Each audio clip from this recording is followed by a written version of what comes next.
लड़के भी होते हैं शारीरिक शोषण के शिकार। युवा फाउंडेशन व हैप्पी मॉडल स्कूल सिगरा के तत्वाधान में बच्चों को जागरूक किया गया। उन्हें गुड टच और बैड टच के अंतर को समझाया। कोई अगर आपके साथ गलत व्यवहार करे तो माता पिता को पहले बताएं। इस कार्यक्रम में मुख्य अतिथि सीओ शिवा सिंह, उन्होंने बच्चों के सवालों का जवाब देते हुए बच्चों को स्वतंत्र रहने को भी कहा और किस तरह से अपने आप को सुरक्षित रखें। टच और बैक टच पर एक वर्कशॉप ऑर्गेनाइज करवाई गई थी। तो उसी में हम बच्चों को जागरूक करने आए हैं कि किस तरीके के टच होते हैं और किस तरीके के टचेस को बच्चों को रिपोर्ट करना चाहिए और बताना चाहिए। इन बच्चों से क्या कहना चाहेंगे आने वाले कल के लिए कैसे होंगे? इन बच्चों से हम यही कहना चाहेंगे कि बच्चों को अभी थोड़ा जागरूक होने की ज़रूरत है, क्योंकि समाज में बहुत सारे असामाजिक तत्व हैं जो बच्चों का शोषण करते हैं।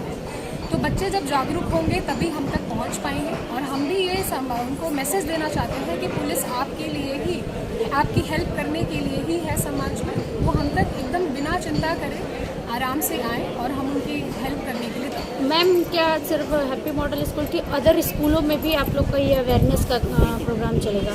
जो हमारी टीम है, जो मीनू जी और ऐसे जो साहब लीड कर रहे हैं, ये टीम और भी स्कूल्स में ऐसे वर्कशॉप्स ऑर्गेनाइज करती रहेगी और इन्होंने करे भी हैं और कई सक्सेस भी इनको प्राप्त। मैम, मेरा क्वेश्चन है कि जैसे गांव के जो बच्चियां हैं उनको भी अवेयरनेस की बहुत ज़्यादा ज़रूरत है, तो गांव तक आप लोग कैसे पहुंचेंगे? जी, ये जो हमारा प्रोग्राम है ये हम गांव के भी थानों से कोऑर्डिनेट करके वहाँ भी उन स्कूल्स में ऐसे प्रोग्राम्स ऑर्गेनाइज करवाते हैं और मिशन शक्ति के अंडर ऑलरेडी ये सारे प्रोग्राम्स चल रहे हैं। नमस्कार, मैं Neeta Singh, Happy Model Group of School की डायरेक्टर। आज यहाँ पे किस तरह का अवेयरनेस का प्रोग्राम चलाया गया था?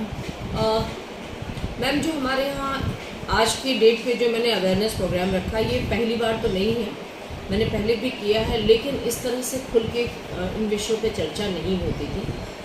लेकिन चूँकि अब समय बदल गया है और समय का डिमांड भी है कि खुल के बातों पे चर्चा हो, तो जैसा सभी अवेयर हैं कि मीडिया के थ्रू हमारे बच्चों के अंदर डर है, एक उनकी फ़ोटोग्राफ जो है रिलीज़ हो जाती है, बच्चे अनजाने में अपने दोस्तों को फ़ोटोज़ देखते हैं, शेयर कर देते हैं, उसके बाद वो ब्लैकमेलिंग का शिकार होते हैं।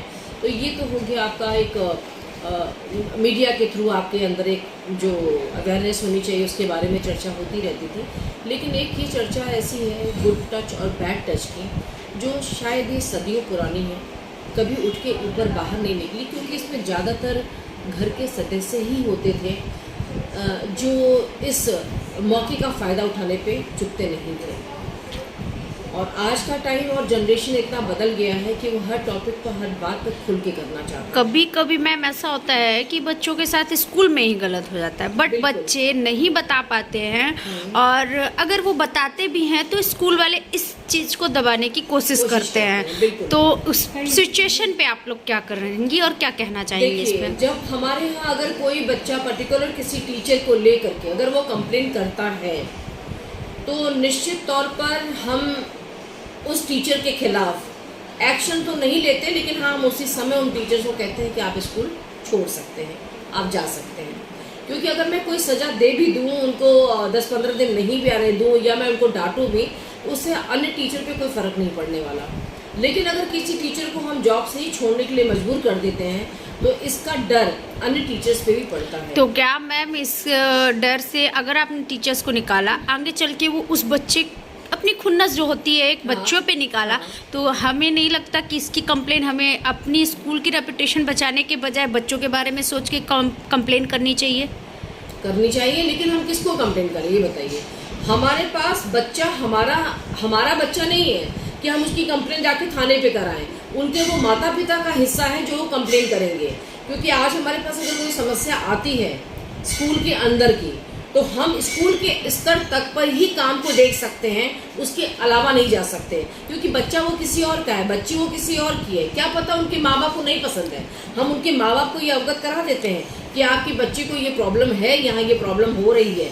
फैलाने के बावजूद भी ये हिंसा मतलब थमने का नाम नहीं ले रहा है। कारण क्या? कारण आपने अपने घर पे चेक ही नहीं किया। हमारे यहाँ पे जो भी ये बैड टच गुड टच हमारे घर से शुरू होती है, और ये सदियों पुराना चीज़ है, ये आज का उठा हुआ चीज़ नहीं है। क्योंकि आज मीडिया इतनी अवेयरनेस हो चुकी है, प्रिंट मीडिया, लोगों के अंदर जागरूकता आ गई, तो ये बात हम और आप टेबल पे बैठ के बात कर पा रहे हैं। वरना इन बातों को करने में भी कहा जाता था शर्म नहीं आती तुम्हें ऐसी बात बोलते हुए। ये जो शर्म लगा करके रोका गया था वो शर्म टूट चुका है। अब ये मेरी चीज़ है, मेरा अंग है, मेरी चीज़ है, अगर मेरे साथ कुछ गंदा हो रहा है तो हम इसका जिक्र करेंगे।